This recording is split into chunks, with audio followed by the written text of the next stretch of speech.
doing, cause I'm about to ruin the image and the style that you're used to. I look funny, but yo, I'm making money, see? So yo, world, I hope you're ready for me. I got to keep a little forward town, and my sound's laid down by the underground.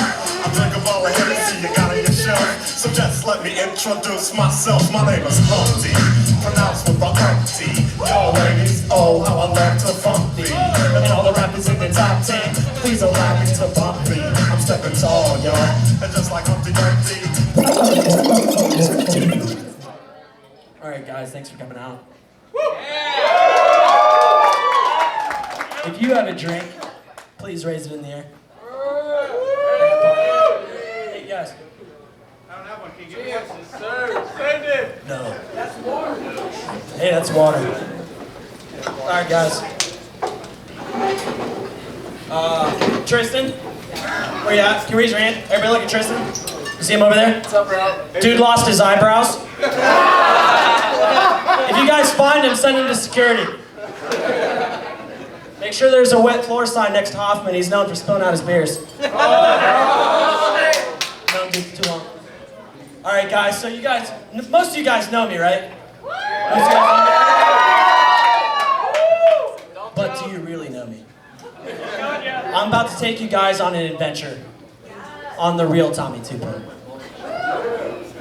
I need a volunteer. Anybody? Abby? Alright, Abby. Abby, come here. Come here. Come here. Come here. Hurry up, let's go. I'm running on a short clock here, let's go. Alright. Abby, I want you to close your eyes. Close them. Close them. I want you to imagine you're in 6th grade. Your hormones are kicking in. Your body's changing. Puberty is setting. Touch yourself, Abby. I'm sorry. And you think you've invented masturbation. Hi, I'm Tommy Pilt. I did. And I want to tell you guys about the awkward firsts in my life. So everybody remembers 6th grade, right? Yeah. You're in a new school. Big things are happening. You want to be in the in crowd, obviously. Last thing you want to be is the outcast. So you literally, in this industry, you have to fake it till you make it. One day, for some reason, my sister and my best friend, Christian Bissock, were talking about masturbation. And I was a little late to the party, right? You know, I have yet to pull my goalie, as the kids are saying nowadays. You know, it was an average summer evening, high 80s, breeze rolling in, birds chirping. And I was hoping the conversation didn't go my way. But it did. Christian goes, hey Jake, what about you? You ever masturbate? I was like, all the time, guys. Like, what do you think I was doing in the bathroom 5-6 times a day? So I made it that night, the night of all nights, I was gonna make a man of myself for the first time. Which brings me to a new topic, guys. Kids nowadays are privileged. They have smartphones that link straight to their TV. They've got iPads.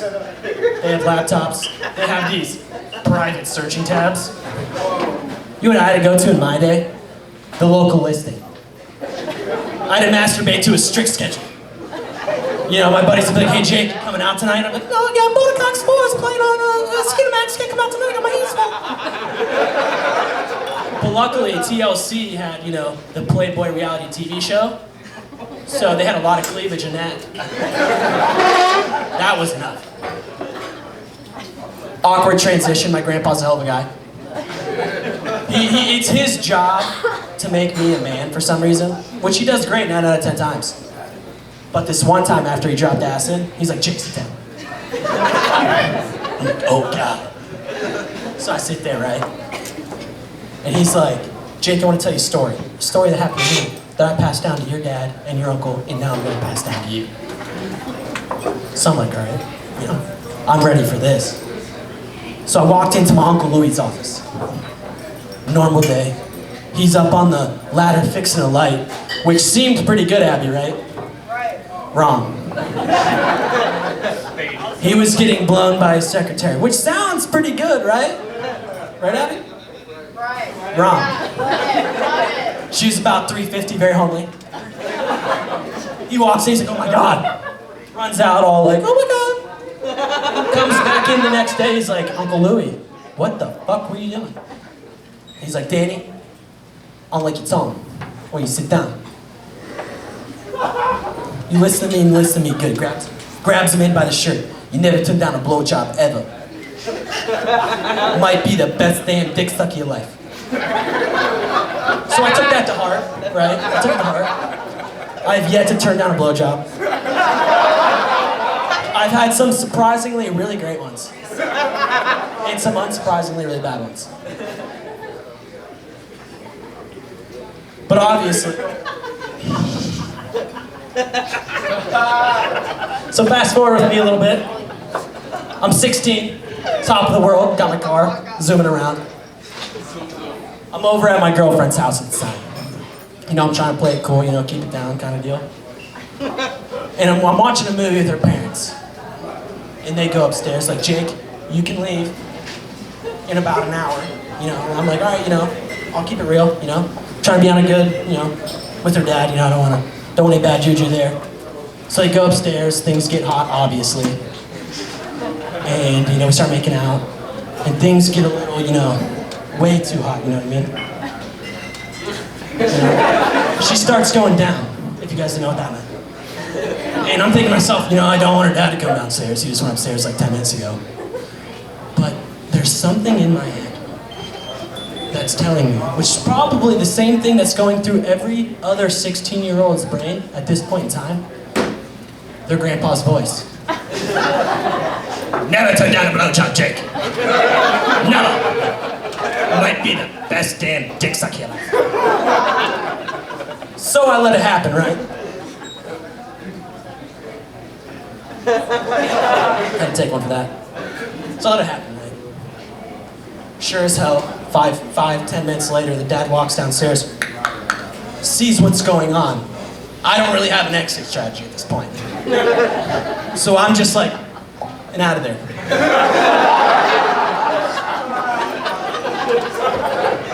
So obviously that didn't work out very well. And you know what, guys, like I've been trying to think to myself, like, you know, I'm coming out with all these jokes, but I don't have my virginity joke. I don't have a when I lost my virginity joke, so I sat down the other day, thought for 2.5 hours on how that was funny or awkward. And I couldn't figure it out. There was nothing funny about it. I mean, seriously, what's funny about 30 seconds?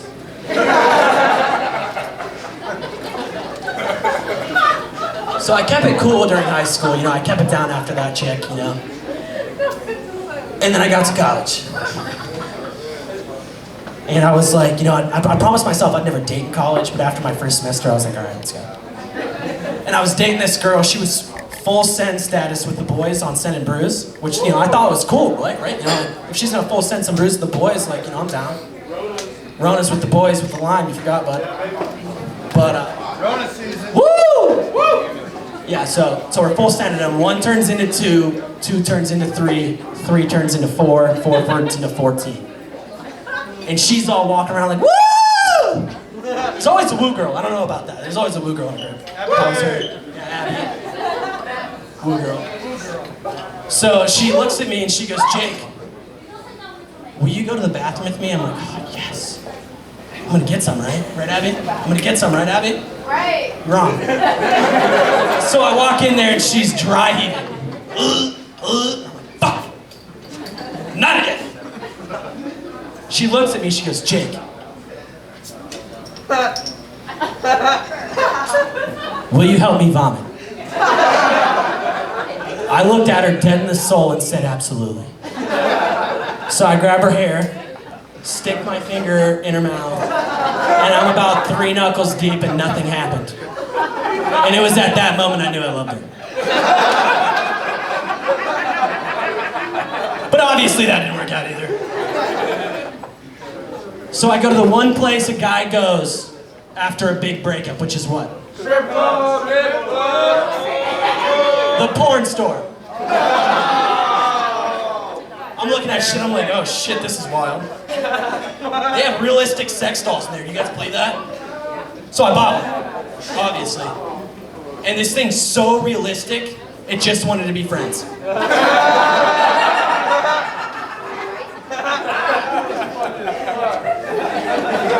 I'm I'm just kidding, we did hand stuff, I'm not that big of a risk. So then, you know, I started doing online dating. Downloaded Grindr. Found that one out the hard way. So I got to Tinder. Sorry, that didn't work out either. So we're at the bar, me and Christian, you know, my lovely friend. He's more of a love at first sight kind of guy. I gotta walk around a couple times. So there's this girl in there, she's an 8 out of 10, which is big, that's a big deal. You guys have never seen a 10. 8 out of 10. And I'm a 6.3, and you guys, how's the math work out on that? You know? It does. So I'm like, Christian, dude, that girl's so hot. And he's like, bro, you gotta go talk to her. And I've never been one to have game, per se. Never been able to be fine with the ladies. So he's like, Jake, dude, you know, you gotta do it. You know, you gotta get out sometimes to bat 300, right?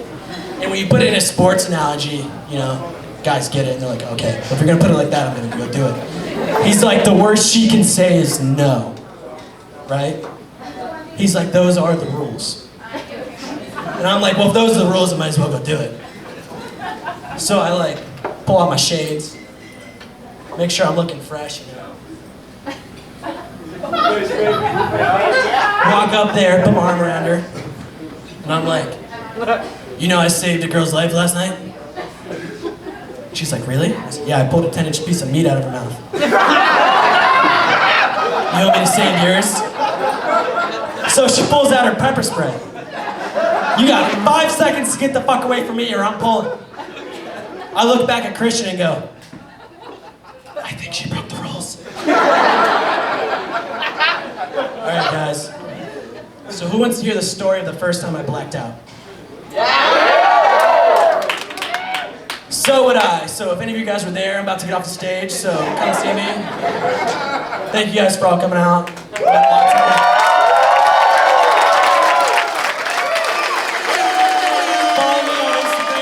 Follow me on Instagram, Tommy_2Pilt, same on Facebook. Snapchat, JHolly2. Love you guys. One more time for Jake.